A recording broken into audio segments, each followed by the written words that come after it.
Greetings, Patrick here. Eight questions with, and welcome to the last show of the year. And I got to tell you, right off the bat, that yours truly has really messed this one up. Yeah, this is not going to be. Wow, I rarely ever get caught slipping on in my whole career. I gotta say that for this show here, I have. I am just I am on fumes, and but uh, I'm feeling some incredible energy building up in the last 45 minutes, and it went from being like oh to like hell yes, let's get this cracking. Um, I'm so happy for that. I'm glad I had that fire because it's like I'm gonna need all that fire today. Um, we were going to be talking with two of my very favorite people. One's going to be a new friend, and that will be Jinxx. He is one of the founding members of the band Black Veil Brides. They have been around for well over 10 years. He has also played with a lot of cool people as well, including a couple of names I know because I did a couple of shows with him. One was Gabrielle Westwood, and one is Everclear. And so we're going to be talking to Jinxx about his musical career. Hey, Anthony, how are you, buddy? We are also going to be talking to with actress Gabrielle Westwood. Will be here. Uh, Now, the name Gabrielle Westwood is going to be the first time here, but not the first time that we've seen Gabrielle. Gabrielle has been on the show. I think this is her third time. And one of the things that me and Gabrielle have in common is we are both Haley Bennett fanaticals. Yeah, that's right. We are both huge fans of the actress Haley Bennett. Um, but I admit I am a huge fan of listening to Black Veil Brides. That's a fucking phenomenal band. Um, this is one of the reasons why this is one of those rare times where it's like I don't really listen to commercial radio stations at all, and sometimes like something like tonight comes through and it's gonna go right through my hands. I am gonna admit that I'm gonna be looking like a damn fool talking to Jinxx. I'm gonna now how many I don't know how many podcasters or how many hosts will ever hold up their hands if they're gonna say I'm a fool, but that's me tonight. Uh, I've been listening to their music for the last 40 minutes, getting ready for this show here, and um, yeah, it's yeah. Well, we're not going to be talking about the band per se this visit, but there will be another visit, guarantee. Before we walk out of here, I will have a chance to talk to Jinxx one on one, talk music. That's gonna happen. That's gonna happen. That's regardless of anything else. Um, but he is actually has a passion project that is up and running. We're going to be talking about it. It's called the Inhabit Universe, and it's going to be a series of feature films. The first film is coming out. It's called The Devil's Vortex, and we will be talking with Jinxx and Gabrielle. Gabrielle has a role in the film, and Jinxx is known as as the host. He is the I guess you would say he is the wraparound. Um, but he's more the host than a wraparound. And we'll be talking to him about the new film that's coming out. That's coming out this month, called The Devil's Vortex. Yeah. Hi, Steve. How are you? Glad you're here. Glad you're here. Um, yeah, I'm just sitting over here. I'm just like my mind is completely blown. Um, no one. Yeah, I'm sure that once I tell people that yes, I talked to Jinxx from Black Veil Brides. I'm sure they're going to be sitting there over there going like, "You really?" Um, our mutual friend, I'm sure he knows Brendan Slagle. I'm sure of that. I'm sure when I tell Brendan, guess who I had on the show, and didn't fucking know it. I'm sure Brandon will be sitting there looking at me and going like, "Man, dude," and I don't even want to start to imagine thinking what my buddy Jimmy's thinking, Jimmy Arsenault. I'm sure he's going to say, "What's wrong with you?" I'm going to sit there and say, "I need a vacation." I am burnt. I wish to God if I had known this, I would have came up with some cat scratch fever or something just to push it back a couple of days. But at the same time, I'm excited. I mean, I am excited. This is going to be fun. I'm a huge fan. Uh, he told me because we had Gabrielle and we are so jazzed for this because see if the doorbell just rang. The doorbell just rang. So oh boy, this is gonna be a rough one. This is gonna be, but we're gonna make the best of it. God, if there's ever a chance for you to okay. Uh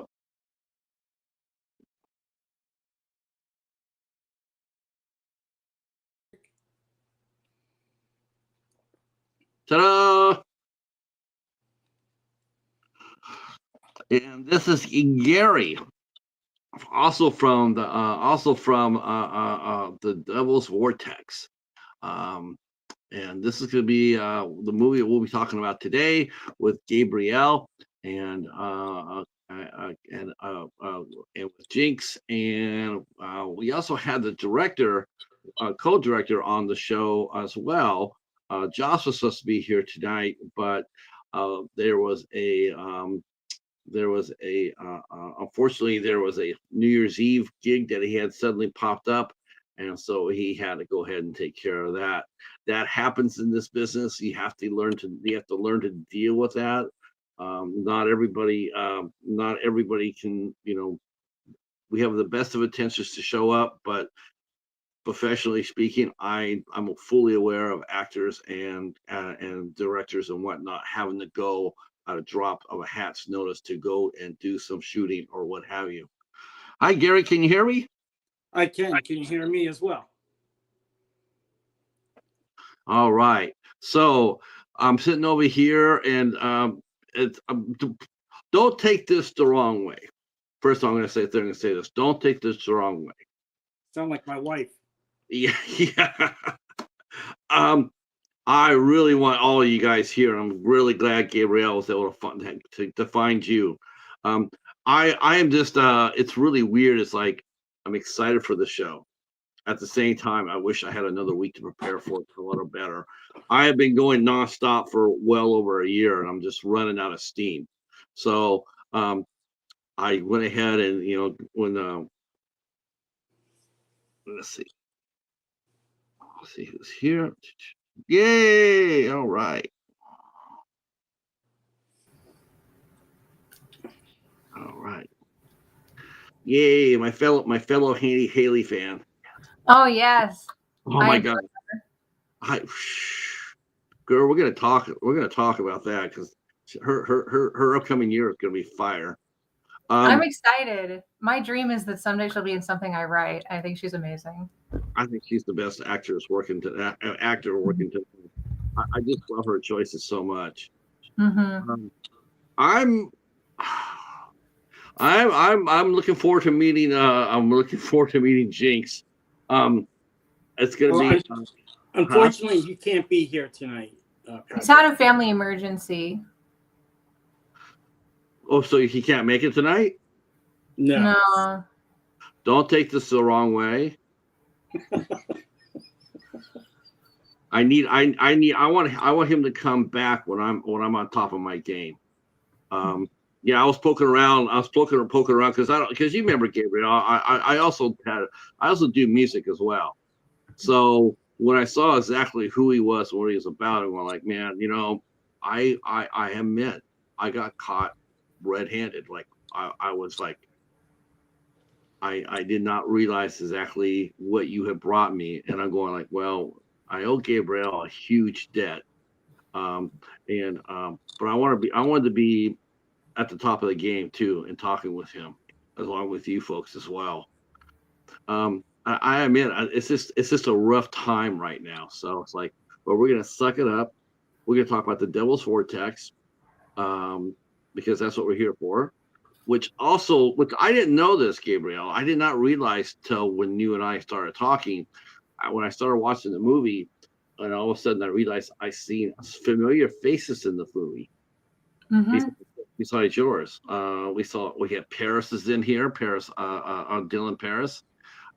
We also had oh, I know I've seen some other faces in here that have worked with you. Um, I so think I was Audrey. I think you've met Audrey. yes, met Audrey. Yes, Audrey. Audrey, she's you and her are like like I was so happy to see you guys on there. I'm like, this is because this is really cool. This is really cool about the part of this job too. It's when all of a sudden when you do see somebody that you've talked to and didn't know that they were in a project, and all of a sudden it's like, oh, this is great, because it's like a step forward. It's like, all right, they're kicking ass. Yeah, Um, it is fun. There was even someone in the project. I think that I didn't know they were in the project, but I saw later that they were in it. now I guess this is going to be sort of this is going to be because we can't talk to the creator because Jinxx is the one that created the Inhabit universe. So what we could do, we could talk about the movie but from in your career as well, because this is the first time for you, Gary, to come onto the show, and we can talk about you guys. We'll make this show all about you, as it should be. Well, happy to be here first. Thanks for having us on. I know. And Have you ever- happy to talk about the movie and, just have fun. Talk about other movies if you want. I mean, it's all good. I'll say one thing right off the bat, Gary, if I can. I think you guys. I think everybody in this project totally took anthology films are, to me, a good anthology film is very, very hard to do, very hard, and more often than not, they struggle. People really struggle to make a good anthology film. Had you guys ever done anything like this before? As far as filming, filming anthology, have you ever done or been a part of a movie like this before? And if not, what was it like working on the Devil's Vortex? Uh, well, it's my first anthology. First of all, now I'm a huge fan of anthologies. The Stephen King Creep Show, or going back in the day to Karen Black and the trilogy. It's sort of in that same vein a little bit. So I do love the whole trilogy concept. I know Nelson Cooper, who is one of the writers and co-director of the film. I'm hoping he can join us. But I think it sort of evolved between him and Joss, who is the other co-director and writer, where they had some ideas individually and they came together. And so the whole anthology idea sort of evolved over time. It wasn't just, okay, let's make an anthology and this is how we're going to do it.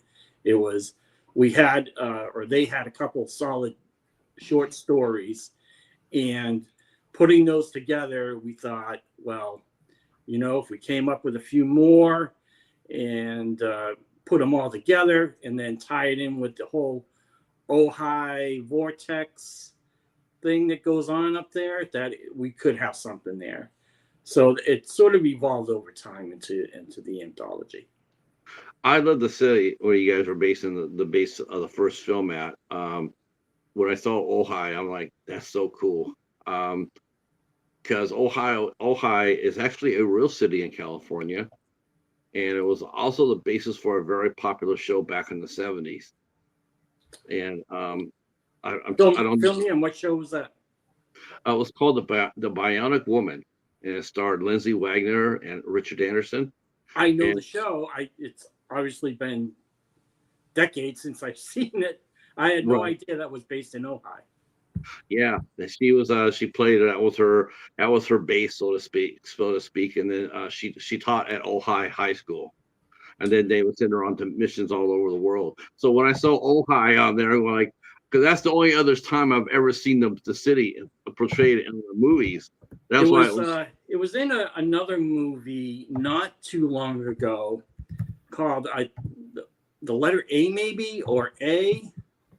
Oh my goodness, I want to say Lindsay Lohan, but I can't think of who the star was. But but that was filmed in Ojai, and the story was based in Ojai as well. In fact, it was just playing up at the Ojai Playhouse, which is a renovated movie theater in Ojai that had been flooded out 10 years ago. And they're showing some retro movies, and it was playing there, and they showed it, I think, because it was filmed in Ojai. But I can't remember the exact name of it, but I'll have to look it up. It's beautiful country. I mean, I'm so, we're sitting here, and we're sitting here talking about it, and the fact that I'm sitting here trying to rack my brain about more, what are the movies and TV shows that have been on here really shocks me, because I mean the house itself is just gorgeous, like the first house, and you're starting to think of okay, we are getting a party. Nelson's trying to get in, I think. Yeah, because that is Nelson's ranch in Ojai, and that's where everything was filmed. It was a really cool place. Isn't it amazing? It's just the animals and the buildings, Gabby. Oh yeah, I have definitely had a really fun time meeting all the animals, and they were really cute. It's funny. You're not the first one to say it. It just made the shoot that much more fun, being in that environment. Okay, we are going to get a party going here. Woohoo! Right. Sebastian is the reason I got in this film. Sebastian recommended me. Can you guys hear me? Can you hear me okay? Yep.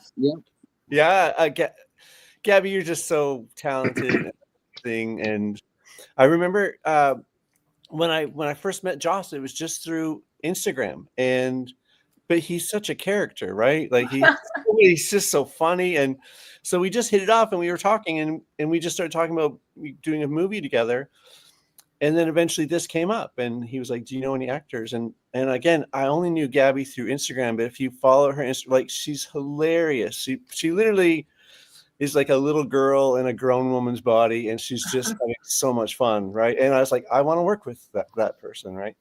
And she's also my cat mom too. Oh yeah, Patrick. Sebastian is a fellow cheetah lover. He has adopted 2 kittens that I had fostered. Oh, that's awesome. I am going to have to make us a little bit smaller so we can get our other guests come in. So give me 1 second here. Yeah, fashionably late. Sorry, folks. That's right. But one little thing too with Gabby. So I recommended her, and Josh was like, "Oh, I like her. Have her send a tape." And I don't know if you aren't actors, you might not know, but now to audition for a movie, we make a tape from home on our phone, right? It's called a self tape. Well, Gabby literally taped the whole movie all by herself. I think she did my part, and she did everyone.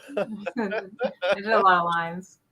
It was like, I don't know, I didn't know which part to do. So it was the best audition tape. It was amazing. It was like the movie. She made the whole movie at her home by herself. I'm going to see if I can make this into a larger screen. Okay. So yeah, we had a lot of fun. And Nelson, you're amazing. It was such an honor to work with you, man. You're so talented and so thanks. Yeah, want to say hi to everybody. Haven't seen you guys in a while. Yeah, I know. Look at all your incredible work behind you. Did you make all of those? Yeah, I did. The other side's not as nice. Okay, do I got everybody on screen? I'm looking at 5 of you. Am I missing one? I think that's everybody right now. Yeah, okay. five of us. Okay, I just want to make sure I get everybody in before we get going.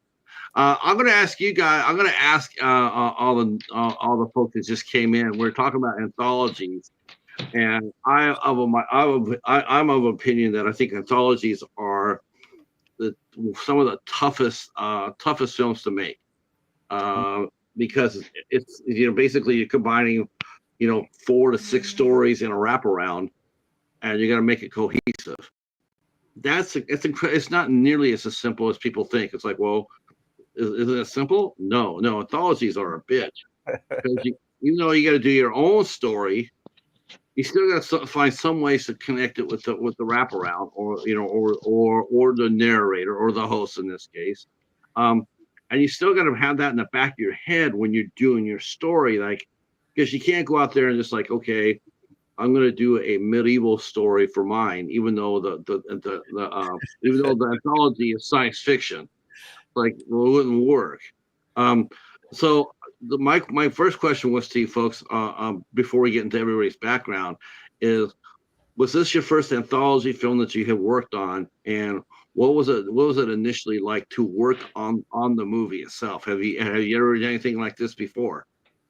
I already answered, so I'll let the others. Yeah, I can go. It was my first anthology, and it was interesting to work on because we only had, at least for me, I only had like my section of the script, so I didn't know like what was happening in all the other like pieces of the film. And so it was really interesting because like when the film came out, that was like also new as well for me because I didn't know what was like the rest of them. Actually, I had seen the preview clip of Nick's. Nick and I go way back, and this is one of many things that we've been in together and have not been in the same scenes together.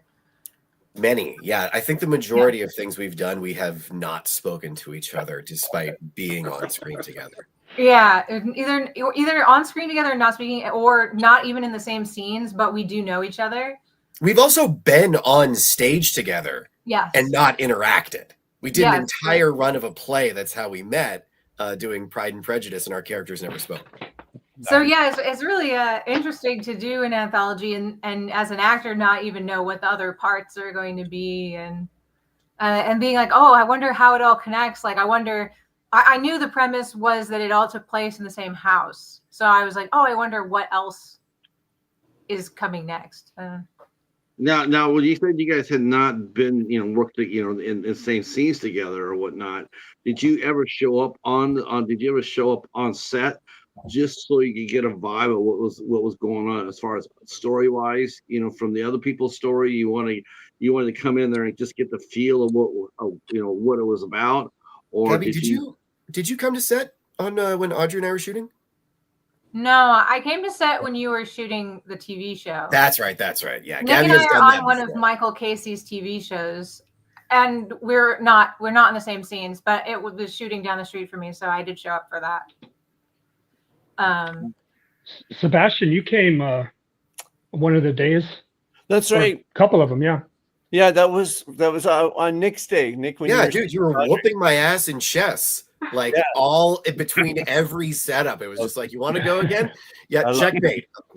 Okay. But it's so much fun being on set and seeing it. And one of the really funny things that I love, that it's just such a weird thing to see, is like when you're like getting lunch and you look beside you and there's this terrifying, horrific, scary monster, and he's grabbing some pizza, and it's like, it's normal. It's like, what's up, dude? Monster's got to eat too. That's right. I took a picture and you got to work with Audrey. You got to work with Audrey Neal. That's right. Oh my God! So let me ask you a question. How hard was it for you to stay with a straight face? Because that girl is funny as hell. Oh, She cracked us up a lot. She came in like she kind of saved that shoot, considering the actress who she replaced like dropped out like the night before. If anything, Audrey Neal is something of an intimidating presence because she walks in and it is like, all right, where's my trailer? But like in the best way, because she's such like a stone cold professional. There was just such an air of like, I don't know, it was like 7:30 in the morning and she'd gotten the call maybe 9 hours prior, and she's the most awake person there. And she nailed it too. She just nailed it. So Gabby, is she coming or what? Like, can we expect her later? She's with her family. She's at home with her family. She sends her regards. It's a Midwestern parochial. I actually called like Audrey and I was like, hey, because Joss was like, when you replace her, I was like, did you mention the Cheeto told? Did you mention that this is the show with the Cheeto on it? Because Audrey's a huge cat girl too. I know she loves her cats. She did know it was this show, and she says hello, but she's with her family and doing her family time, so It's she couldn't. tough. It's the holidays, it's it's to be expected. Either holidays, of course, Joss had to do his shoot, and things like that happen. But I'm glad you guys are all here, and I'm glad we were talking a bit about anthologies and how different it was. To me, I don't know how you felt, but to me, I would really, I guess it would all depends on the scheduling. Now, did you manage to schedule the shoot for the entire movie on one did you shoot it in consecutive days, or was this like every weekend there's a different story being filmed? No, this was actually extended over a long period of time. We shot each separate story like 2 days, like two or 3 day shoots. I think one was 3. But yeah, all shot over an extended period of time. But all up in Ojai and all based up at Nelson's Ranch. I think Familiar, we shot it one day. That was a tough one.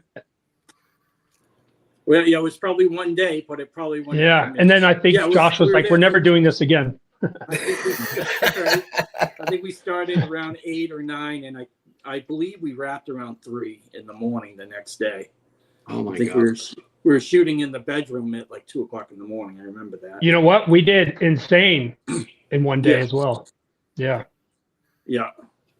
So but it was over a period of time, and it was a lot of work to schedule everybody. A lot of talent, but all the talent just came through so well for us. Now, like you were talking about Audrey coming through, and these guys on the screen, we were just so fortunate. In a movie like The Devil's Vortex, who's in charge of scheduling? The scheduling guys, how do you make that happen with 6 different stories plus a Jinxx spot as the host? How do you schedule that so it doesn't all end up in corner number 4? Yeah, well, it was tricky getting people up to Ojai and then working around Nelson's schedule because he's involved in a lot of different projects. And at one point, Joss had relocated to Las Vegas, so it was a lot of hard work, but we just made it happen. I'll be honest with you, I'm so glad that didn't happen. That house in Ojai, and knowing that it is in Ojai, I think it's an added bonus. I think it's cool as hell. Vegas would have had that. It would have had that for the movie you were trying to do. Because think about it, it's like the Devil Vortex in Las Vegas. Come on, who's gonna really? It's just a lot of fun. That could very well be one of its many nicknames. Yeah, it sounds like a new gambling game. No, it's just like people. It sounds like people would be sitting there going like, the Devil's Vortex, and people around Vegas are going like, okay, whatever. Deal me the cards. What I think what makes it really pop off though is the fact that it is in a small little town. It's in a small town. Like really, what's the devil doing over in Ojai? Really, he knows how to get there. And I think that's what actually made that movie go a little bit. That it was in a quiet setting, a more innocent setting. Well, there is a lot of spiritual vortex history in that area. Mm-hmm. If you dig a little deeper on the internet, and I'm sure Nelson could say a little more about it since he lives up there. But there is, there are a lot of spiritual centers up there, right, Nelson? Yeah, there's a lot of rivers that smaller rivers that come through here. So there's been people living in this area for thousands and thousands of years. And I would say there's probably been a big movement of the type of people that come up here. 20 years ago, it was a lot of oil workers and ranchers. But today you get a lot of, more spiritual people because there's legends and stories that basically Ojai is kind of like a vortex of energy. Truthfully, I don't know too much about it, but that's kind of like the kind of what I understood. Now we know that this is going to be the first film in our universe, into a shared universe. That has been done before, and done independently too. Joe Lujan has done his shared universe. But that being said, I've never seen an independent production other than Joe's come and do a shared universe. The last time we saw a shared universe, that came out and rolled out was the Dark Universe, and well, that was a little bit rough. Rest in peace. Yes, and dead honestly, rest in peace, because man, that could have been really cool. Um, I mean, now, had you ever done, any of you had ever done anything like that with the continuity? Like, okay, we're going to be doing, because I mean, the cool thing about doing a show like this, doing a movie like this, is, once it gets launched, maybe there's somewhere down the line, maybe there's a chance that the same characters could pop up and say hello, intermix. When you got told that it wasn't just not only going to be an anthology film, which is daunting in and of itself, but then get told that it's also going to be a shared universe project with multiple stories. Could be a solo story. Could be like Satan goes gambling. This is an inhabit story, something like that. When you were told that this, when you were told that this is what the goal of the project was, is this something where you get excited for as an actor, or is this something that you get a little bit nervous about, because all of a sudden it's gone from not to say that any picture has less expectations, but all of a sudden it feels like this suddenly just gets real. All of a sudden we're like, yeah, we're going to be doing more of these with more people. I'd love to see my character get back at Mark. He's got it coming. So Yes, he does. Yeah. To me, it's this whole thing is just a dream, anyways, right? And people talk about a lot of projects and things like that, and I love to hear people excited about making films. But the truth is, you never know until you're actually filming it, right? And you're actually on set doing it, that it's actually going to happen. And then even until it's actually filmed and then you see it on the screen, that you're actually still going to be in the movie as an actor, right? Like the whole thing is just, it's sort of like living in a prayer. But it's just so much fun. And it's just, I love the fact that as an actor, I get to work with these directors like Joss and these storytellers and these writers and of course my other fellow actors. But it's just it's so much fun. You don't know what's going to happen next. You don't know if another film's going to come out, or and maybe you'll be in it, or maybe Mark will get killed, or maybe Mark will rule the whole universe. I mean, Gabby, you mentioned that you wanted to come back. I mean, something that like American Horror Story does is, each season, some of the characters or the actors themselves do come back as a different character. Yeah. Yeah. That's something we kind of talked about a while back. Gary and Joss. I think I like that too. I mean, think about the great anthology films and TV shows have all done that. Whether it be Outer Limits of the '90s or Twilight Zone, both the modern and the older one. I mean, there have Night Gallery, same way. Black Mirror. I just think there's a lot of room to grow with it. As far as bringing back the same actors, because to me, I think that would be, because I mean, in a scale of 1 to 10, how hard was it to assemble the team together and get the team that you wanted to put on screen, cast and crew?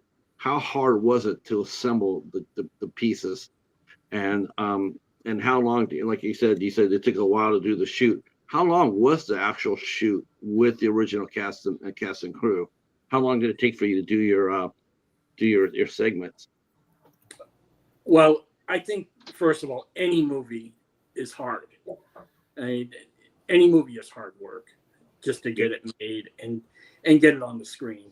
Agreed. Like Sebastian said, you just don't know if you're. I'm sure these guys can attest to it.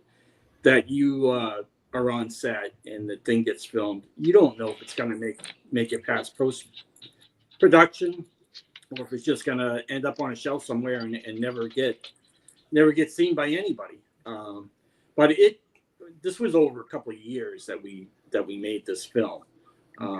So it was over a very extended period of time, and I think this is true with any movie. It evolves as it gets made. Kind of takes on a life of its own. And I think that's what happened with this movie. You know, we had started at one point, and then over time, as you know, schedules changed and COVID and you name it, things that we had to deal with, it just changed over time. That's the beauty of you and Joss and Nelson, though, working with you guys is you guys are so flexible, and your willingness to like just keep moving forward. You know, like you're like, somehow this is all gonna make sense, even if it doesn't make sense while you're doing it. You guys just keep moving, and then I feel like things just kind of come in, and then all of a sudden Jinxx comes out. I was like, oh my gosh, this is amazing to watch how it all came together. Yeah, I think sometimes you have a plan, and then it goes a different way and has a life of its own, kind of goes in a way you weren't planning in the beginning. Yes. I mean, now I was actually going to be my next question. Coffee, and I'm buying. Oh my God!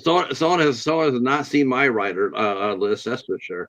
Hobbs mentioned about is it more difficult to make an anthology versus making a traditional motion picture? What are some of the biggest differences? In case anybody didn't miss it, in case some people miss this, but what were some of the biggest differences as far as not only acting but directing and producing? I mean, like you said, you took a couple years to do this. Was it hard to come back and shoot a segment? Let's say you shot a segment in January, and then then the next thing you know, you get called back, and now you're going to come back and do the new segment in July. How hard is it? You know, when you do one film, it's that one film with the one story. It's the one. Here, the anthology, you're telling many stories on many different levels.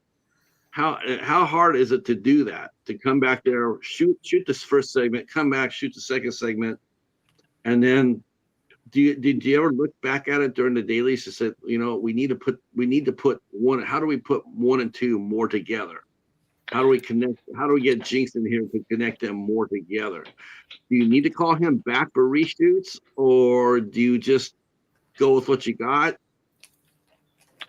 Well, I think any story we did consecutively. So like each movie we did in like, you know, a day or 2 days.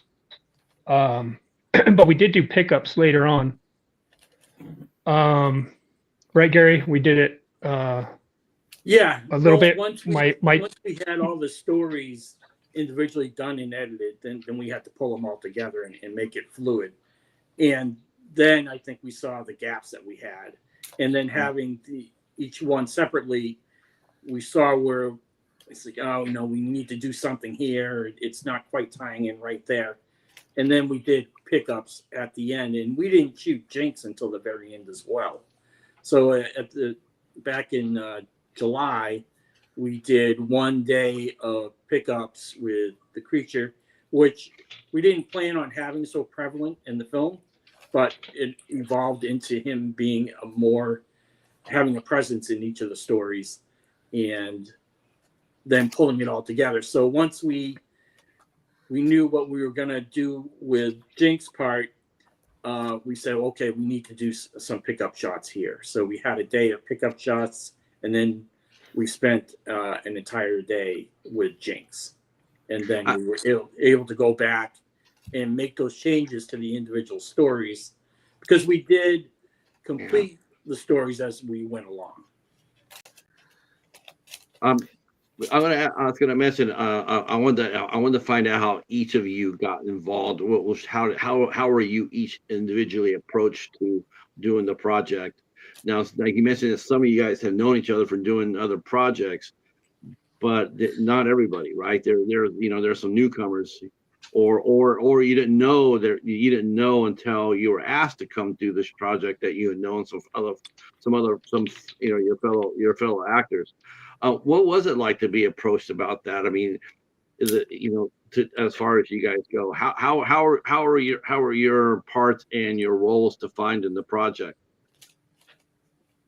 Well, I spring from Gabby's overcoat, so I'll let her speak for the both of us, because I just got a call from her like late one night while I was getting a pizza saying, "Hey, this actor dropped out of this film or something. Do you want to go to Ojai tomorrow morning and shoot this thing with this French director?" And I said, "Yeah." And Joss called me, and he didn't have to sell me on the film. I mean, no actor says no, basically. But out there I was, sitting in a parking lot for, I think, like 20 minutes as he explained like sort of the tone and the vibe he was going for. And It's a hell of a pitch for only 20 minutes. I mean, I'm that glad I opening said line yes. of yours, Say again? your absolute flawless delivery on your opening line. Oh, thank you. Nailed Well, I it mean, right from the start. you were texting me today, Gabby, that you were over. How did you say it? You were kind of like you were concerned about the tone of your story. Like you were making it a very serious performance, right? Yeah, well, I felt like maybe I could have lightened it up a little almost, because watching yours, I was like, oh, there's actually like an interesting lightness to your performance, which like it is still like serious, but there's like an interesting lightness that I think has some comedic elements, and I feel like I was a bit weepy. Like that's how I felt like watching it back. I was like, oh, calm down. Well, I kind of felt like I was a bit whiny, and like, to answer your earlier question, Patrick, about the difference between being in like a short and anthology versus like a more conventional film, is personally like, this might be something Gabby and I are both speaking to, but it does feel like the bar and the expectations are higher, because short films in and of themselves are not an uncommon thing, especially sort of when you're on the outside looking in. But when it's a part of an anthology, it's a feature, and it's a director like Joss, and you bring Jinxx in, well, suddenly it's like, all right, you want to make sure you get every little beat and bit of subtext right, but then you show up to set and it's like, oh, it's a child's bedroom, I'm covered in fake blood and a frat tattoo.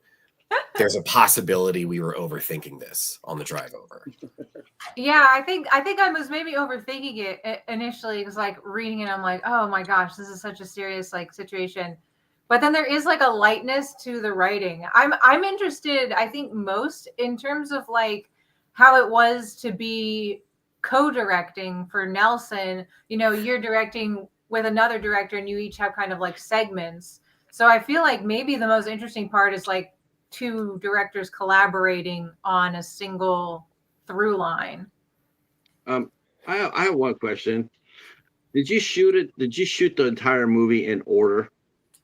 I think you did. I think you started with story 1 and went through story 6. Am I wrong about that? No, we moved them around when we were assembling the final film, right, Nelson? We moved them around. Yeah. I can't. It definitely was not in order, because the first one we shot was familiar. Yeah, we moved those around. I definitely picked that up. I definitely picked that when I watched it. I'm going like, this is not in order. And I was curious if it had been, because for me, it's just because I love anthologies. I mean, the outer limits of the 90s version of it is my absolute favorite. And I just love a good anthology film. And I was watching it and I was thinking, they're going like, this is a very, especially the last 3 stories, and Jinxx. Jinxx is your secret weapon. Can I tell you that? Do you all agree with that?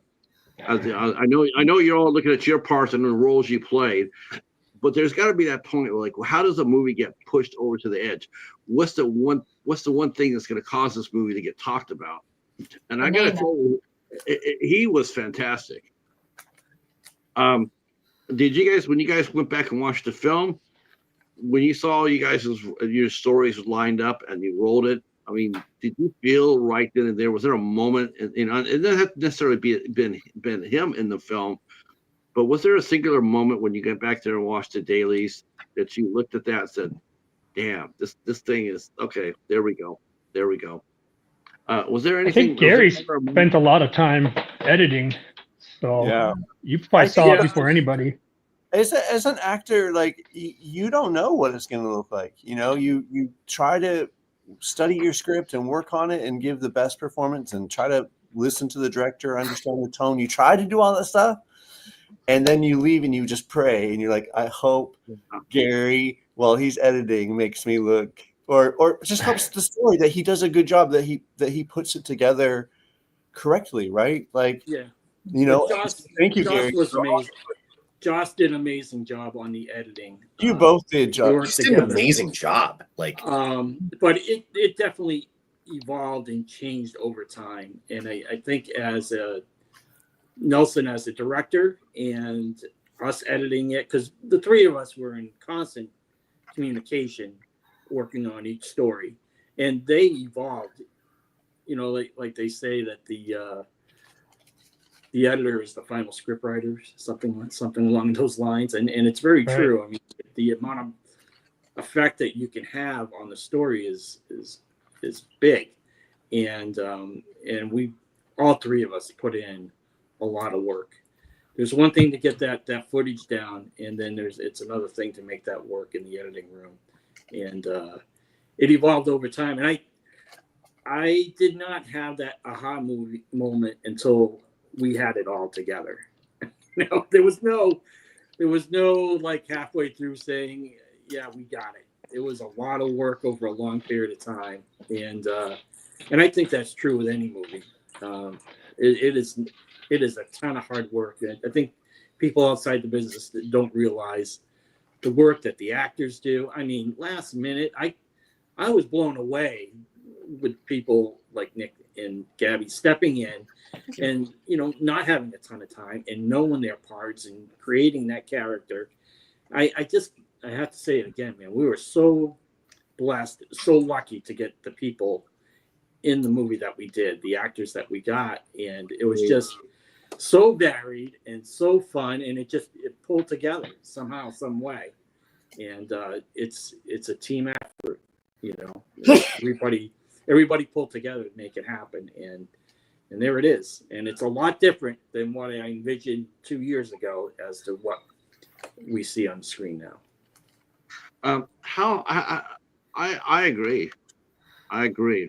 How hard is it to, you know, most of the time, you know, when you try to raise a budget for this film, you know, you get the cast, and I'm sort of, you know, it's sort of like you got blessed in the sense that there's a lot of people who dropped out. Inconvenient for you, yes, but I think in the long run, I think it will pay out bigger for you moving forward with that you had the cast that you did. When you do the second movie, is the second movie already in pre-production, or are you already waiting to see how it does once it gets released? Well, this one just came out. Go ahead, Nelson. Yeah, no, I mean, there's been talks about it, but that's as far as it's gone so far. Okay. Yeah, because I mean, I saw that, you know, with, you know, about the inhabitant, you know, we're talking about the shared universe. I'm going like, I know that can be a little bit difficult, you know, putting those same people back together, moving it down the line, but it also pays off pretty well, you know, if you can get your concept out and running and get people to, you know, the people to get to watch it.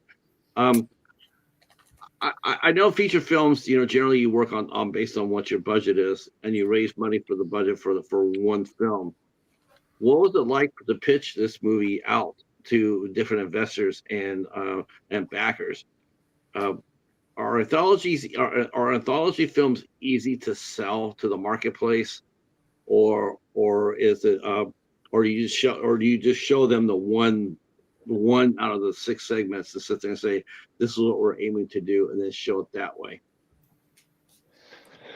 I think there's always an audience for horror movies. They seem to do, there's less risk in that, from what I hear and understand. That's just something that I gravitate to naturally. Joss, on the other hand, I don't know if Josh has really done any horror films in the past. Well, but it was more of a suspense thriller. So was his first movie, but I think he really enjoys doing horror. That's for sure. Yeah, he seemed right at home when I was on set with him, with all the fake blood. He had a dark humor. I'm sorry, Gabby. Yeah.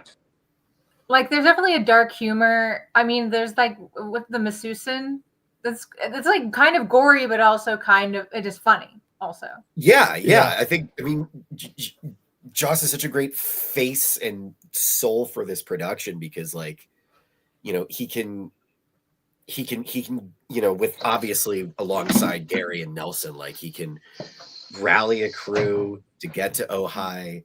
Things always happen, so he can, like, you know, create this sort of vibe on set where it's like you get the dark humor, so you can go along with it. But he can also still, like, when things inevitably go wrong, I really appreciated that, like, he still turned on this sort of, like, I don't know, filmmaker dad energy of like, don't worry, we're going to figure this out. I'll be right back. You know? So all dimensions were covered thanks to Joss. Yeah, he definitely brings a calmness and confidence to set that I think, you know, helps everyone. Yeah, and I think our cinematographer, Jordan Schultz, was a huge part of that too. Just his knowledge and ability and his calmness on set and his sense of humor on set, I think that went a long way too. Yeah, Patrick, to answer your earlier question of like, you know, when did we know we were working with something good? For me, it was after one of our initial setups, and I got to look through the monitors for the first time and see what the camera had been seeing, and just being blown away by how otherworldly of like a composition Jordan and the rest of the team had made out of, you know, one of Nelson's kids' bedrooms for the bulk of my and Audrey's film. I love the lighting in that right. Particular. But the most reassuring thing I think for an actor is when you look at the monitor and it looks good. Sometimes you show up and you think it's going to be good, and even if a script is good, but then you look and it is lit like terribly, right? But this, like, you knew right away because you could see it looked good, and that gives the impression right away. You're like, okay, these people like know what they're doing. They've done it before. Like, it's very reassuring to say, okay. And I think that also there's such a credit to Nelson and the art direction and the creation of this project, because with horror, there's such a fine line between it being good and a success and then it being not good. Yeah, or self-parody even. Yeah, right. So it's very important, I think, to have somebody of Nelson's caliber doing the type of effects work and the makeup team and everything, you know, that we had for this film. One thing you mentioned earlier that about getting to a location, Ohio's not exactly, you know, like you know, so it's a known town, but it's not exactly a center of the town. And I was actually thinking about it. Well, like, I don't think there's any large airports around it. I don't think there's any large airports around it. I think maybe or maybe Fresno or Bakersfield or something like that. I was just thinking how you're pretty much stuck out there for a little bit. And as far as putting it out there, what was it like to pitch the movie? I mean, you know, did people get it right away? I mean, did people say, okay, was there any qualms about a French director being a first-time director of horror. Like I'm a good director, but I've never done anything like this before. Is there a sense of cautiousness coming from? Was there a sense of cautiousness? People are being cautious when they're considering that, or was it more of this could be very exciting because this is his first time doing this? Let's see what he's got, because it sounds easy to say it like that when you're not the one backing the cash, but now you're as a producer or executive producer getting the money, it's got to be a little bit, a lot is riding on it, and so I was just wondering how that part of the project went for you guys. I wish Joss was here so you could meet him and you wouldn't ask that question, because his personality would come right through the camera if you meet Joss. His enthusiasm for what he does is infectious, and I think people see that. And it's not his first rodeo. He's done a number of films, and I think when he approaches you, you're glad he did. There's no doubt in my mind. Let me make this crystal clear. There's no doubt in my mind that the French can make a horror movie. The French can definitely bring it. That's for sure. I can attest to that by seeing some of those films. Freaking amazing. There were no guillotines involved in any of our films. We should have did one. I at least felt reassured that one person on set would be able to say my maiden name. I have a changed name now, but my last name that I was born with is Archambault, and nobody can ever pronounce it correctly. But I was like, a French guy, someone's going to be able to say my name and spell it on set. I swung and missed like crazy when we first met. The first time I tried saying the Facebook name out loud. Yeah, I've changed my name to my husband's last name. Yeah, I still fuck it up too. I don't know how.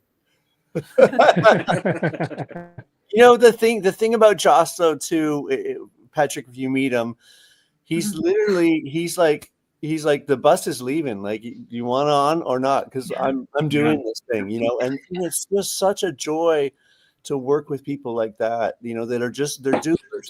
They're doing stuff. And if you want to join them, get in. And if not, see you later. We're going. Right. Actually, you get like 1 or 2 takes too, so you got to be really prepared. Know your stuff because it's just fast on set. He's like, let's go, and but.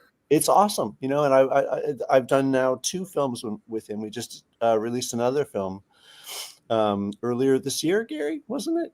Yeah, you did your rom-com, right? Yeah. So he did a rom-com. Joss did a rom-com. He's just I love working with him, and then too his whole team, Gary and Nelson. I've met some incredible people, and of course it's just grown. The whole family has kind of gotten bigger. Gabby's on board now, and Nick, and so it's fun.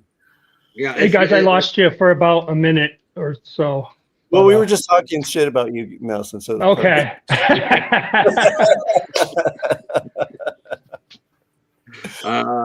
Brother Max, welcome in, sir. Welcome in. I guess the one question I need to find out is how do we get Jinxx to come in here? And was he always by design? Was he always whether it been Jinxx or not? Was the host always going to be the character that he played? How did you create the character of the host? We were always going to have some hosts to tie in everything together. Jinxx didn't come in till about towards the end. And I think Joss and Jinxx knew each other on a previous project. Am I right, Gary? Yeah, I'm not sure. I'm sorry, go ahead. I think they were actually working on another project, trying to put another project together. And then Joss was like, wait, why don't you come and do this? And we'll sort of bring the 2 sort of projects together. And it just was genius, right? Like Jinxx just kind of came out of heaven, right? To just tie the whole thing together. Like Patrick, you said, it was just such a gift to have him. Yeah, it really is. Yeah. It really is. That's what I just feel like. I really do believe that an anthology is one. The other thing too is you got to have either a good wraparound story or you got to have a great narrator. You really have to have that. If you don't have that, it really can suffer. Which is why Kevin Conroy is the greatest ever was. Because he could put you right there in the story right away. I mean, he was just amazing. And he did the same story. He did the narration like he did with Jinxx. I think it sets the table for the whole movie. Yeah.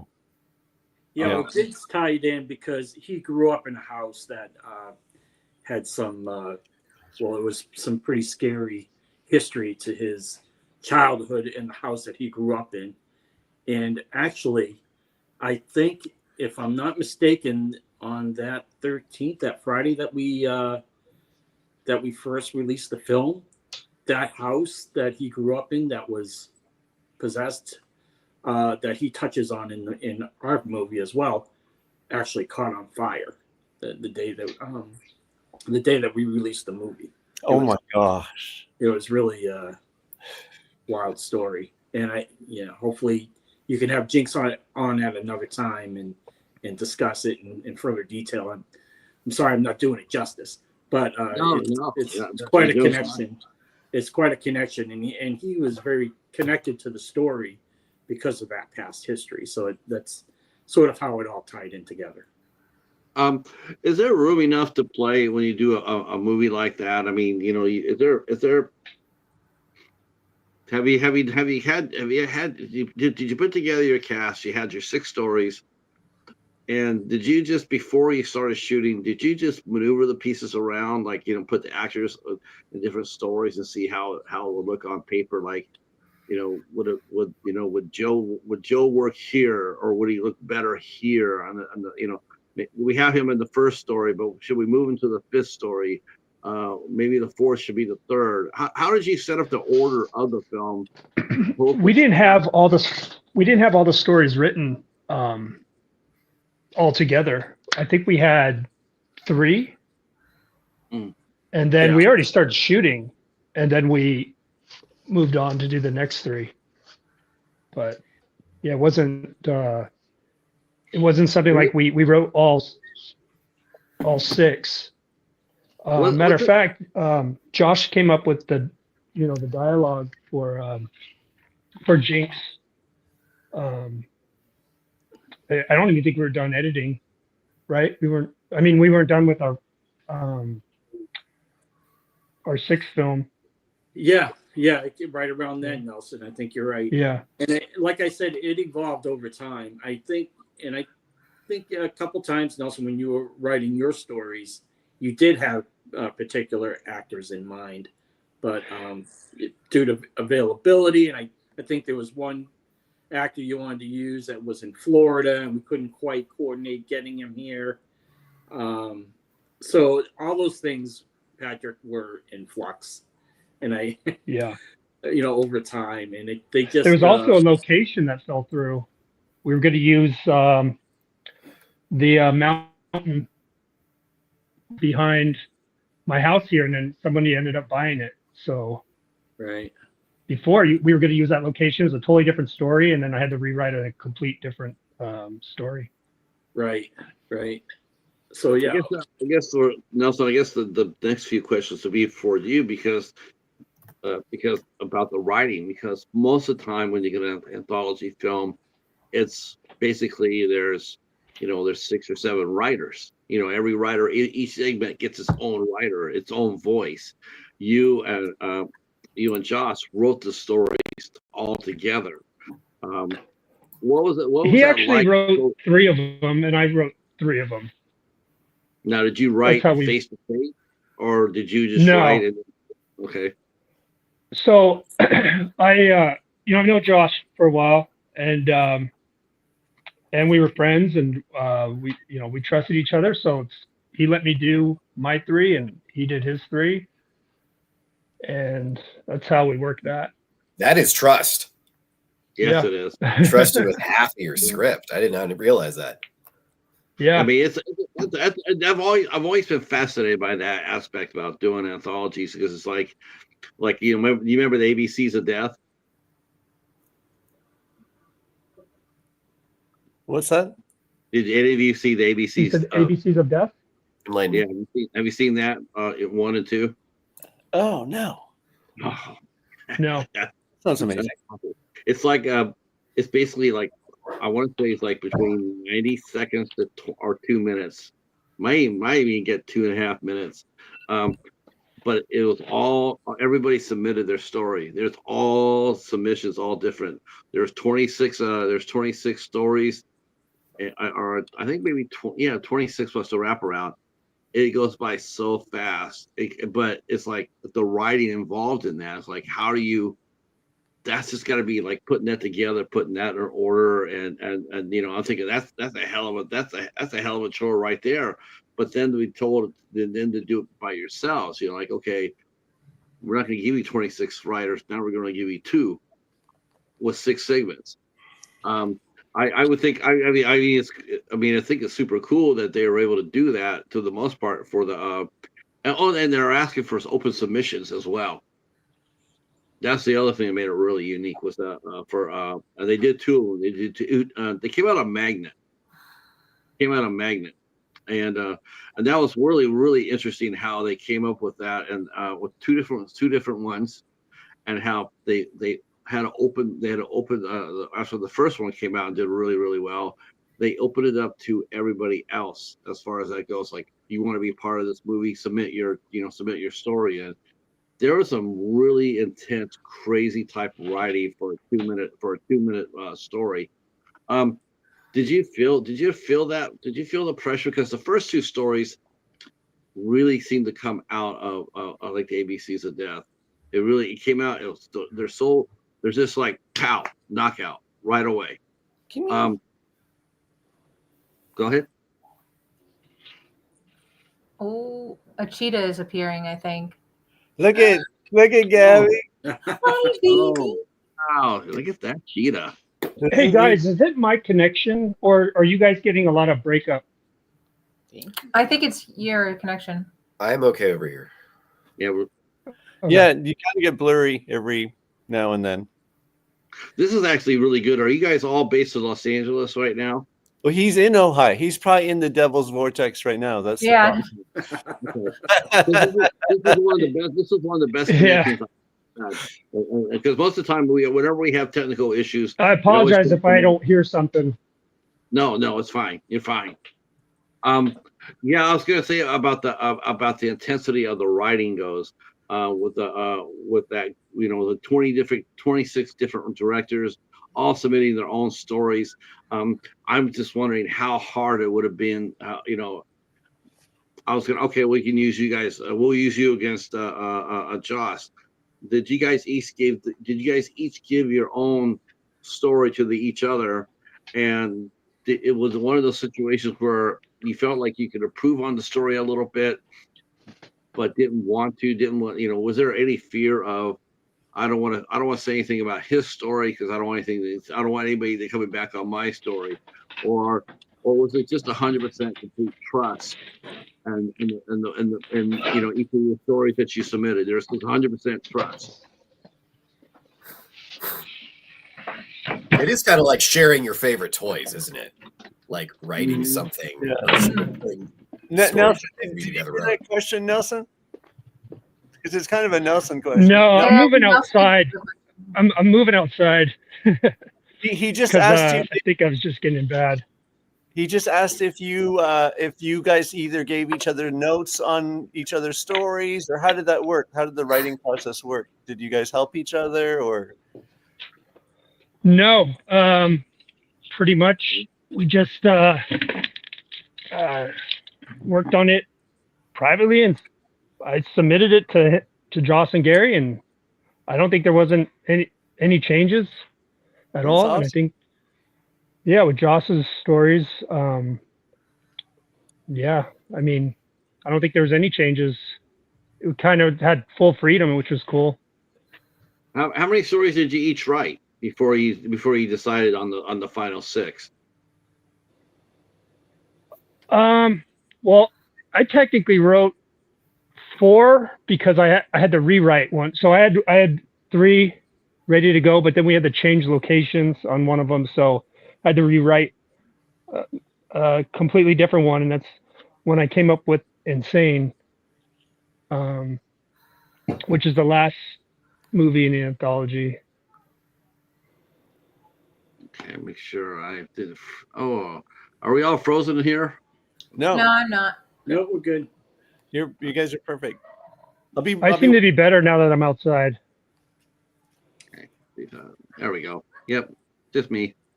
Okay. What did you think? I'm just trying to think of. Let me here get this on track a little bit here. All right. So I want to talk a little bit about each of your guys' career, and I'll come up with some other writing questions I'm sure of. So who was the first of you all to get the nod? Who was the first one? And up to that point, I guess let's do this. Let's have a little bit of fun. Let's have a little bit of fun. Absolutely. There's another cheetah. Yeah. Cheetah, you know what? Cheetahs equal views. Cheetahs equal views. Let's do it this way. What are each of you? You guys can figure out how you want to go with this. But what is your 3 favorite anthology, either movies or a TV shows? What's your 3 favorites? I mean, Creep Show's not real. Yeah. Yeah, Creep Show. I think Anthology of Terror from back in the day with Karen Black was, that was a favorite movie when I was a kid, and it's something I can't tell you how many times I watched that movie. So to do something in that vein was kind of exciting to me. Okay, question about the rules of the game. Anthology movies. Does Big Trouble with Tim Allen count? Because it's like 17 different little storylines that run into each other. Or Groundhog Day could kind of be an anthology. Or that one episode of The Simpsons where you see the same day from Bart, Lisa, and Marge's perspective. I don't know if those are anthology. They're horror anthology. Okay, all right. I just let down the ghost of Robert McKee. I'm sorry about that. Yeah, I would sit there and say those would probably be more of a non-linear storytelling, but they are still just the one central story. I gotcha. I really like The Continental Op by Dashiell Hammett, who wrote The Maltese Falcon, very famously the detective story. And the guy was a detective himself, so there's just this. That's right. So The Continental Op is just like a series of like vignettes about like an unnamed private investigator. And it's the coolest use of anthology I can think of, because the final story, not spoiling anything, it's a book from 100 years ago. The final story, like the twist, is a callback to like one of the ones in the middle of the book. So it's a really cool sort of like playing with its own form, which you can't do in a normal film, but you can in an anthology. Right. I agree. Extra points for Dashiell Hammett. That's definitely one of my favorites. Next.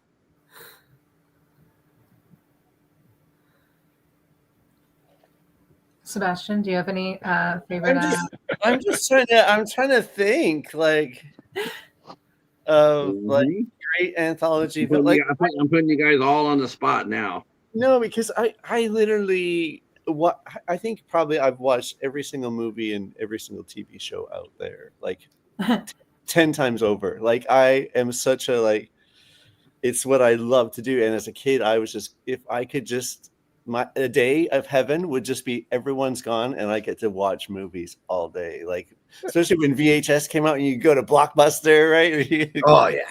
I would watch the same movie over and over again, right? Like it's just so hard. I just have an obsession with storytelling. And I think the really cool thing about this is just the interesting story that's being told here in the Devil's Vortex, right? Like how all the stories kind of woven together. Like, 'cause I didn't know how it was all going to come together, honestly, when we were doing this. I was like, and then even the title changed, right? Because as Gary and Nelson and Joss continue to sort of figure out what this project was, right? As they kind of continued to go along, it became clearer and clearer. So it was kind of beautiful just watching that process. Well, and a great audience too. Think about this. I mean, this is what I thought was really interesting too, is you got a very cool dynamic frontman, for the host.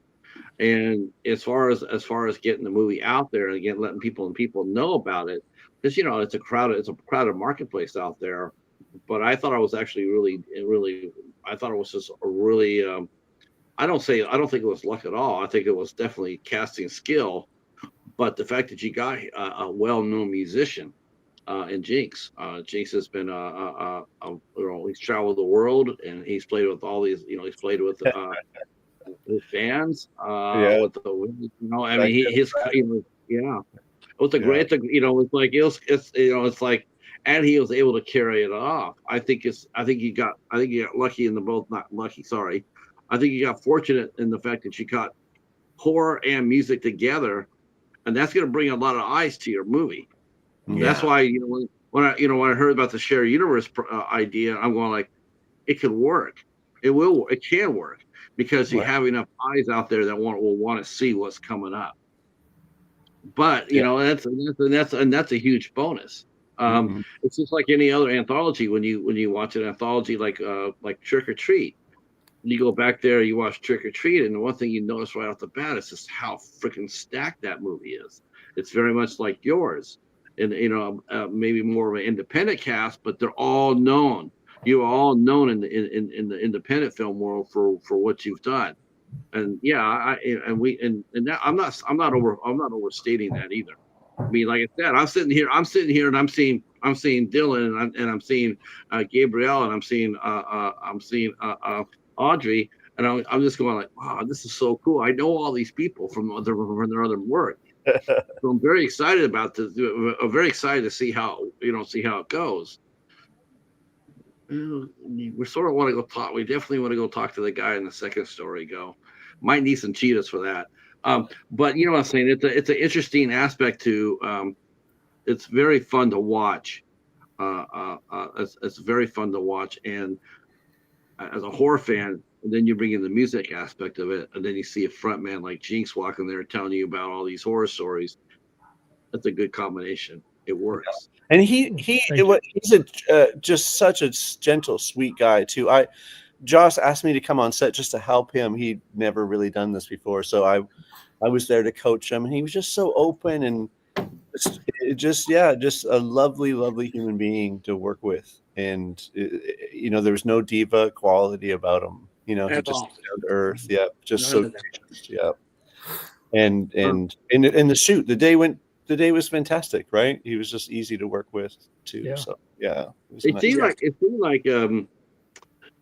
like when you shot his, did you have him again? I asked this earlier, but I'm going to ask it again. But with him, did you shoot his segments in order that he was going to appear in? Like because it really seemed like he got much stronger as the movie went on, more confident. It came across off the camera real easily. You could easily read that he was confident in what he was doing. Yeah, we did shoot that in order. Yeah, we did. Yeah. It shows. It really comes across as because it was just like, wow, I'm believing this guy more and more. I want to see him more and more.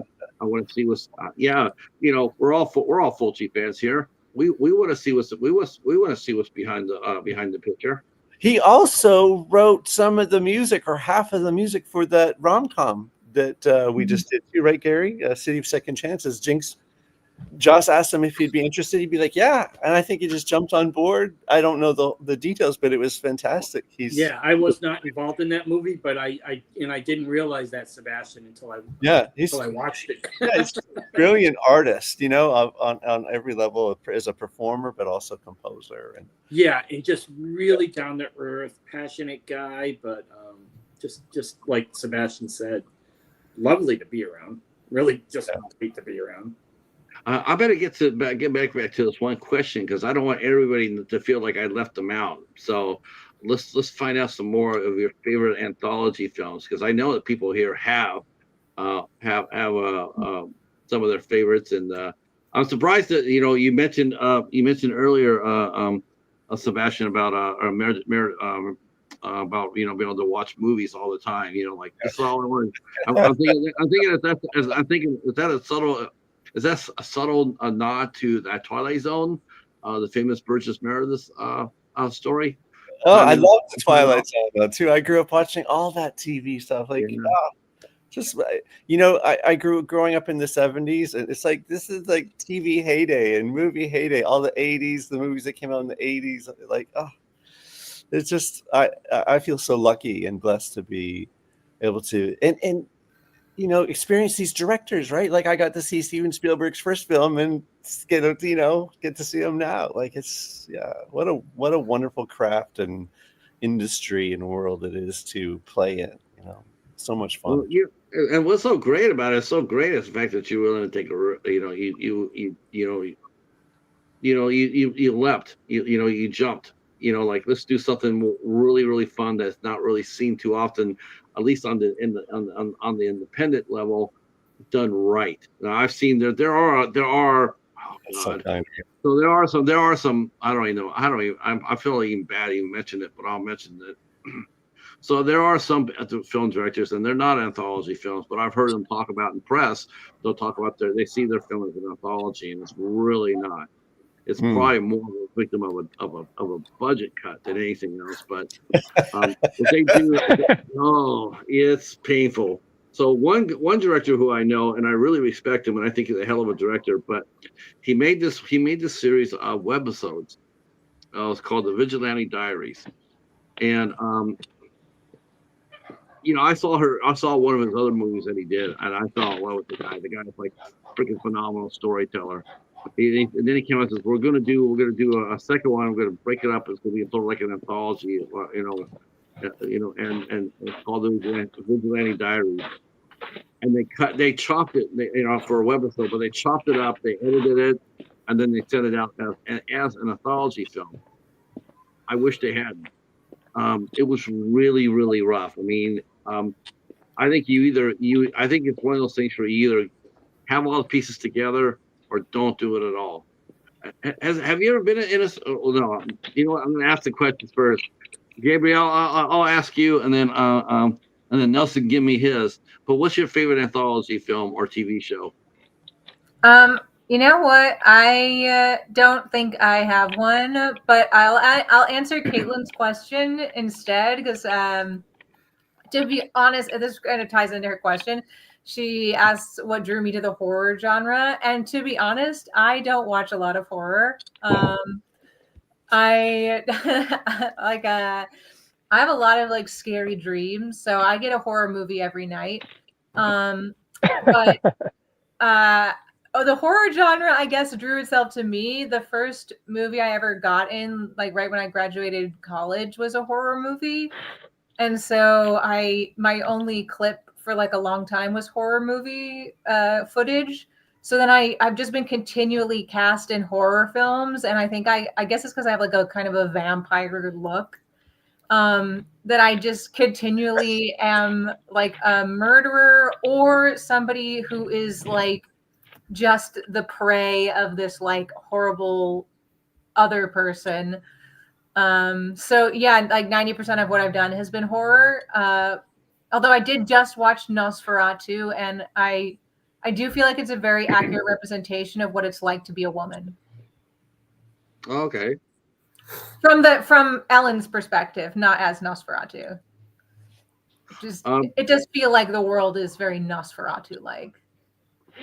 Well, everybody wants a piece of you. It just feels, yeah. If you've seen the movie, I mean, maybe you won't relate, but I was like, yeah, that's about right. Yeah, I've seen movies like that before. I watched it like that, and yeah, I mean, I just sit there and go like, yeah, that's exactly how I feel, or exactly how I get There's that. one particular part, and I don't want to spoiler the movie, but you know, it just, I was like, that is how it is, isn't it? Yeah. Now, has that been your is that would you recommend it as far as one of your as far as your favorite films of the year? Would you say it was for you because of the story behind it, because of the storytelling? Yeah, I think it was definitely one of my favorite films. I mean, I love Robert Eggers anyway. My favorite genre is like historical genre, and so this was like historical and horror meeting, but his historical like design is always quite accurate, which I really appreciate. And when there is a deviation, it's on purpose, not just like lack of research. And I really like all of his films, so I would definitely recommend seeing it. I did it's it. good. Was the fact that it was historical horror? Did I take it? Did that take the fright down a little bit for you? Were you less scared of it because it was set in the turn of the century days, or did it matter? I think it just gave me like more of an incentive to be like excited about it, because I'm like, oh, 1838 puff sleeves. I'm there. You know? Gabby makes her own period clothes too, and they're beautiful. Yes. Thank you. Incredibly talented. Yeah. I do a lot of sewing. It is funny though how like you continually get cast in horror films, but your dream is to do period films, so that will happen. That will happen for you. Keep going.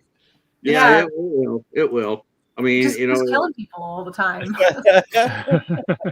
And you do, but you do it so nicely though. You're really pretty, and I didn't think you were too weepy. I thought you were excellent. I thought, yeah, that's right. That bastard deserves that. If you want to get killed by someone, if they're beautiful, like that just makes it better, right? That's why I'm here. That's right. That's right. Stabby. At least she was gorgeous. We'll end up with another fun question. Because I really like to hear you guys tell us. What was your favorite film of this year, and what movie did not sit with you too well? Well, I'll start with the movie I didn't. Well, you already know I like Nosferatu. The film Carry On was not it for me. Red One was really funny, but Carry On, I was like, it's like the pitch was, what if Jason Bateman, Jason Statham, but lazy? That was how I felt about that movie. I was like, just the whole time, I was like, why? And then at the end, I felt like I wished it had been like a ploy by the guy's girlfriend to like get him to reach his full potential or something. Right. Oh, but it wasn't that. That would have been a really fun twist. That would have been a great twist. That would have been a really good. Sorry if I spoiled any aspect of the film Carry On for anyone. No. You're safe too. Oh, sorry. One movie that I saw that I didn't like the first time was Joker 2. And then I watched it again, and I liked it. I loved it. I think I went in expecting something else, but I liked it. I thought it was a great movie. It's really weird. It's really weird about that movie. Is because people talk about the movie, and I just tell them, because you hear a lot of heat from the comic book world for that movie, and it's like, man, I don't understand that. It's like I'm a nerd as well as anybody else, but it's so, all you have to do is just not. There's if you guys are DC comic book fans, all you need to do is just sit there and say it's an Elseworld story. It's like it's not in the same universe as Batman. If you could do that, man, it would be fun. It would be fun. I mean, I personally, it's not my Joker, obviously, but I can see people liking it and getting behind it, and maybe joining the singing aspect of it. But I think far too many people think of, well, they're trying to corrupt the Joker from Batman. It's like, not at all. They have nothing to do with the other. That's exactly how my son explained it. Because I watched it, and I told him I didn't like it, this and that, and he was like, well, it's like a different universe, and if you accept it like that, so I went in with open eyes, a different point of view, and I liked it. So maybe I just Okay. need to watch Carry On again. See, I like Carry On. I didn't want to say anything, but I'll. A lazy Jason Statham. I like that. I like that. All right, next.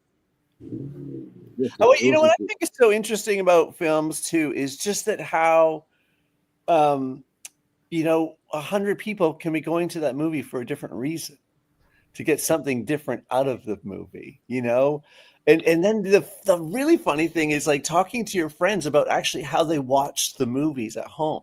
Mhm. Like I have some friends that have to scan forward to make sure it's not too violent, and then they'll rewind and watch it or something.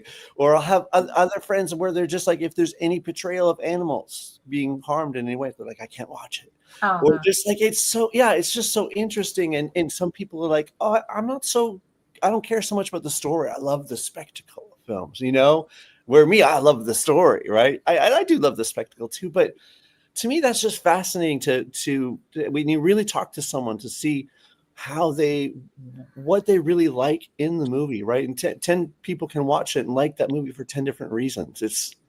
It's mind blowing. It's funny how you you're right. It's funny. You just show a dog or a cat in jeopardy, or and you get upset. But then some snotty 12-year-old just back talks, and they get hit by the bus, and you're going like, "Hail to the yes!" It's like, yeah. So it's it is interesting. Yeah, it's such an interesting world that we do. We make these films, and we hope people like them, and that they're but you never know what people are going to actually really like and what they're really going to be offended by. So you just kind of have to go out and tell your story, make your craft, right? And hope that it finds an audience, and hope that, someone identifies with it so that you can make another one, really. right. Or even like your own mood when you happen to be watching a movie. Like if you had a bad day, you might watch a movie and perceive it differently than if you like had a good day. Something might set you off differently. Yeah. Oftentimes this is probably annoying to people is when the movie gets to like really the dramatic, scary part. Often I have to pause it and leave the room. Like I'm like, I gotta go get a drink or something. Oh my God. I mean, yeah, I haven't had to do that too often myself, but have you guys ever had to do that? Have you ever had to have you ever watched a peer's movie? Someone a peer has made it, and you've had to go up there and say, "Yeah, man, your movie scared the shit out of me." What was that film with Jake Gyllenhaal where his wife and daughters get kidnapped? Prisoners? Oh yeah, with the directed it or something. Glenn Ford. That I had to stop watching. I couldn't watch. It was just so. It just is so disturbing, right? And so then I came back and I think I watched it maybe a few days later when I had the courage, and I'm like, oh, it wasn't so scary. Why was I so scared? Yeah. I think it's like interesting too when you're in a movie, and because you're like not obviously you were there, so you're not scared by it. But then other people watch it, like one of Michael Casey's movies that's coming out next year. That I'm in, I'm like, oh, and I had like a clip from it, and I'm like, watch this, and then my friends would be like, I can't. This is too disturbing. I cannot watch this scene. Oh my! Gabrielle, what's funny? What's really funny is I cannot. I have found myself since I started doing this show. I find myself not being able to watch somebody I know I've talked to. I can't stand to watch them die on screen. Oh, you're gonna love everything I'm in. Oh, I know. Well, yeah. You should have the killer. Yeah, I mean, I saw one part with I'm like, oh, I'm just like, that's just yeah, it's really weird how that works. My friend Karen, she did an awesome film with Eli Roth. Everybody talked about it in Thanksgiving. Oh, gosh, everybody's talking about that. And I told her, I have not watched your movie yet because I can't stand to watch you die that way. I couldn't handle that. See, I'm always looking at it in a different way. I see a kill on screen, and I'm always like, looking at the blood color, what kind of, is it realistic looking, or, how they did a certain gag. So I'm always looking at it. Folks, is how you know Nelson's a professional. When you can't turn it off. Yeah. because that's how it feels to watch actors as an actor. Yeah. Uh-huh. Right? Yeah, I mean, it's really funny. I don't know how that happens. I mean, like I was telling her like, and I have yet to see Thanksgiving because I can't. And she says, I'm telling you to go watch it.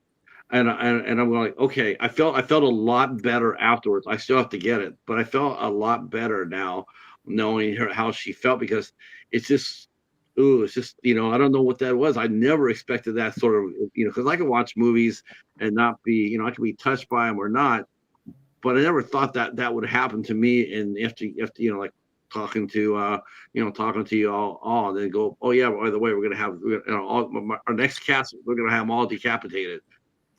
Really? Do you have to do that? Can you leave a couple of them alive? It changes the perspective of how you see a movie and how you see a character, because I'm a character guy when it comes down to watching movies. I gotta really like the character. I want that. That's most important to me. It's the character. Are they good people? Are they bad people?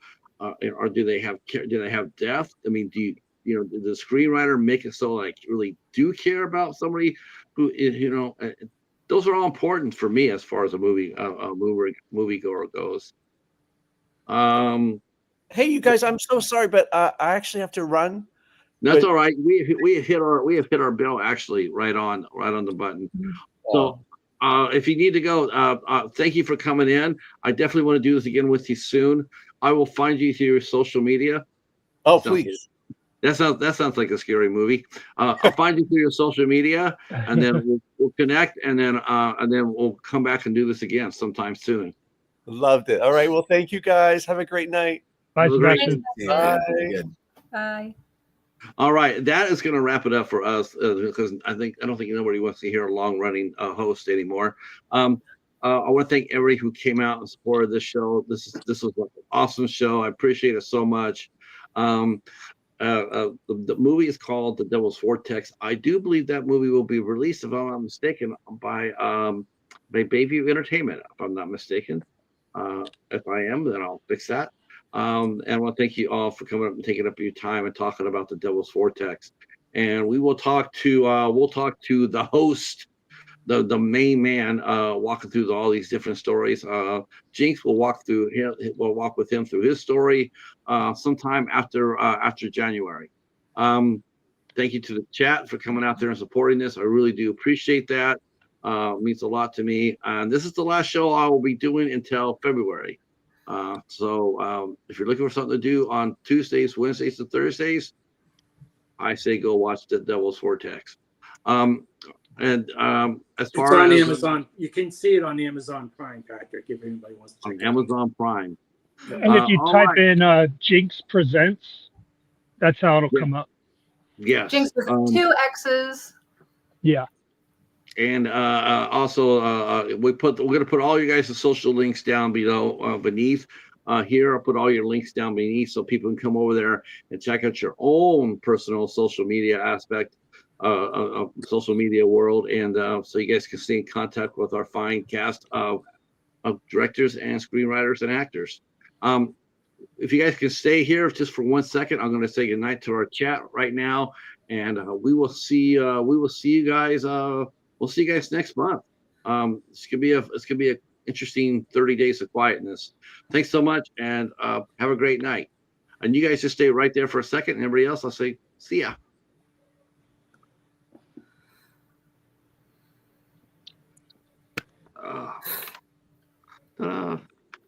I know the